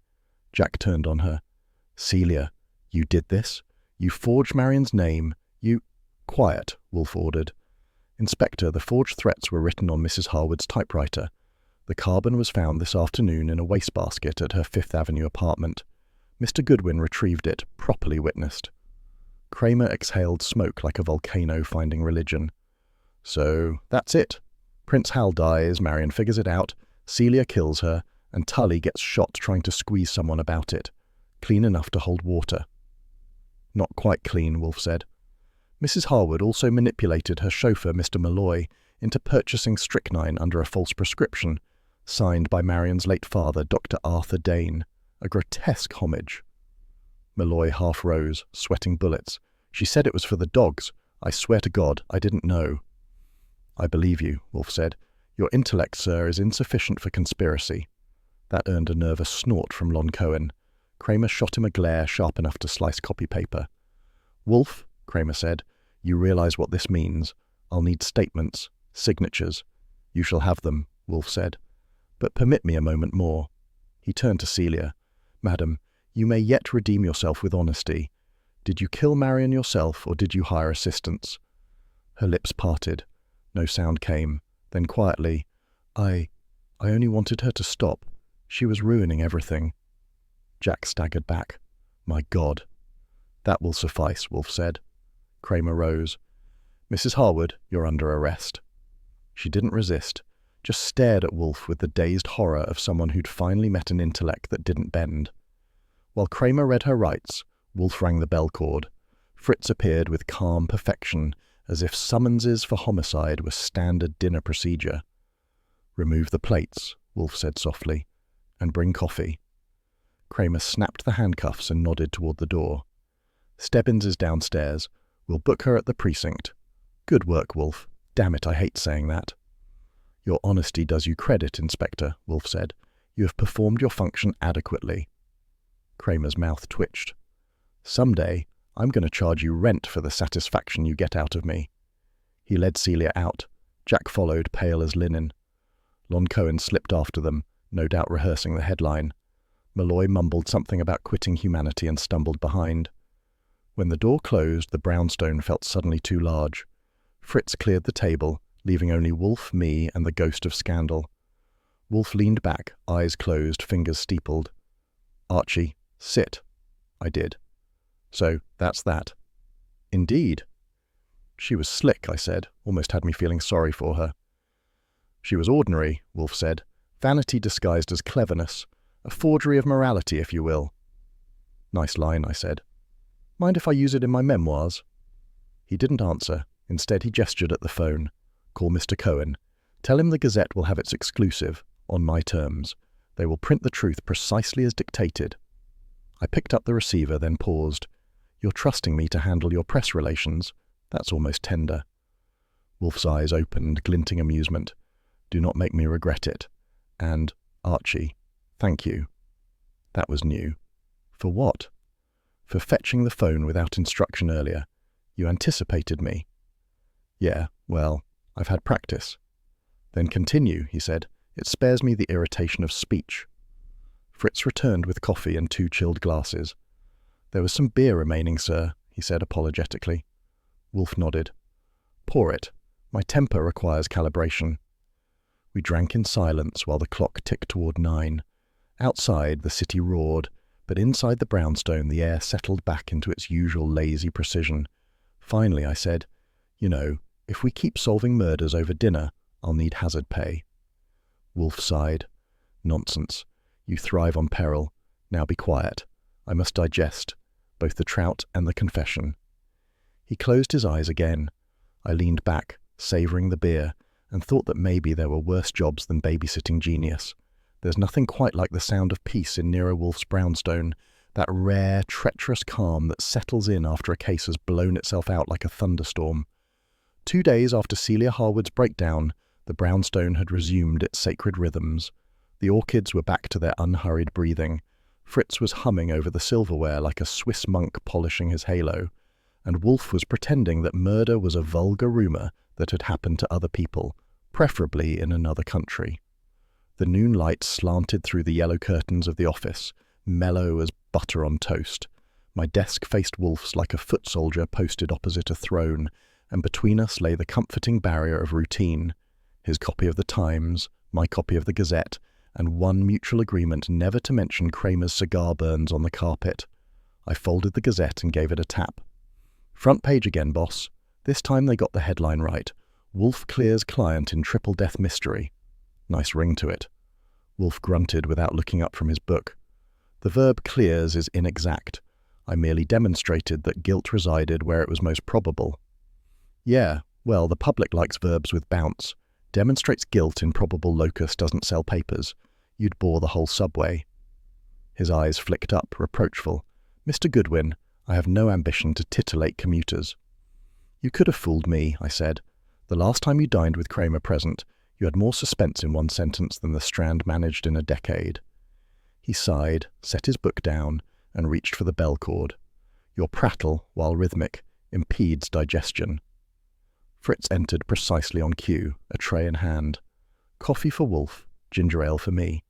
The tray also carried the unmistakable gleam of victory, 2 chilled beer glasses waiting at attention.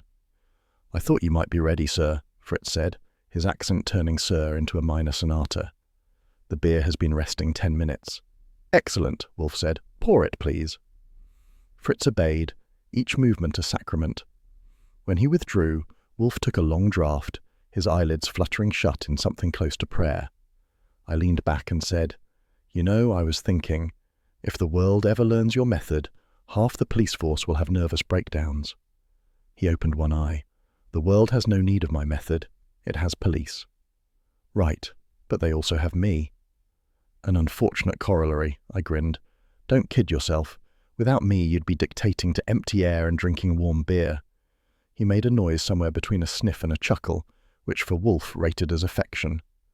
The phone rang. I answered. It was Lon Cohen from the Gazette calling to rub in the day's headline. Tell your genius employer he's a free man again, Lon said. Public opinion swung back his way. I'm even seeing letters about how noble he looked refusing to comment. Yeah, I said. He looked noble, all right, like a mountain refusing to speak to the valley. Lon laughed. Buy him a beer for me. I owe him one. Make it a case, I said, and hung up. Wolfe raised a brow. Cohen again? Your press agent in disguise. Phooey, if journalists ceased to exist tomorrow, the planet would spin more smoothly. I'd miss the comics, I said. He resumed reading, the rustle of pages the only sound. I gave him a minute, then decided quiet was unhealthy. Funny thing about that Harwood woman, I said. Kramer told me she asked to see her dogs before they transferred her uptown. Guess remorse likes company. Wolfe's eyelids lifted an inch. Remorse is irrelevant. She sought absolution from creatures incapable of denying it. That's one way to look at it. The only way that matters, he said. Silence again. Outside, a cab honked on West 35th. Fritz's humming floated faintly from the dining room. Somewhere above us, Theodore was misting the orchids. The house had lungs again, breathing easy, content that no one had bled on its rugs for 48 hours. I turned to the typewriter and began tapping out my notes for the case file. Wolfe didn't like official memos, but he liked order, and order without paper is just superstition. The keys made a companionable clatter that filled the room like the purring of a satisfied cat. After a few minutes, I said, You know, it's strange. All that trouble over a dog makes a guy think humanity's barking up the wrong tree. Spare me the metaphors, Wolfe murmured. The Harwoods were not undone by affection for an animal, but by covetousness cloaked in sentiment. A common ailment. Sure, I said. Greed wearing perfume. It fools people. He shut his book with a decisive snap. Mr. Goodwin, greed never fools anyone. It merely offers collaboration. I chuckled. I'll put that on a pillow for you. He gave me a long stare that said he was considering it, not the pillow, but the murder of my sense of humour. Then he relented, leaned back, and closed his eyes again. At 1 o'clock sharp, Fritz reappeared in the doorway. "Lunch, gentlemen." Wolfe rose, slow and majestic. "Come, Archie, we will eat." I followed him to the dining room. The table gleamed, the napkins folded into geometric sincerity. Fritz had outdone himself. Veal cutlets, creamed spinach, and a lemon soufflé that looked like a sermon on restraint. During lunch, Wolfe was nearly talkative, his version of celebration. He discoursed on canine breeding standards, taxonomy of greed, and the misplaced virtue of sentimentality. I contributed my usual quota of remarks designed to raise his blood pressure and, incidentally, keep the air human. After coffee, we returned to the office. The orchids perfumed the afternoon. Wolfe resumed his seat. I resumed the typewriter. Routine was restored, polished, humming. "By the way," I said, "Kramer left a message. Said to tell you the DA's office is dropping the charge against Jack Harwood. He also said, and I quote, 'Tell that big fat genius thanks for saving me paperwork.'" Wolfe's lips twitched. "A commendation from Inspector Kramer is as rare as civility from a politician." Noted. He also wanted to know if you'd ever considered consulting for the police. "Never," Wolfe said, with finality. "I prefer to retain discretion over my beer supply." That earned him one of my louder laughs. "You're a civic treasure, you know that?" "Do not be absurd." "Come on, you're famous again. The Gazette says so." "Phooey." He adjusted the angle of his chair. "Fame is a leash for fools." "That line's almost poetic. You should charge royalties."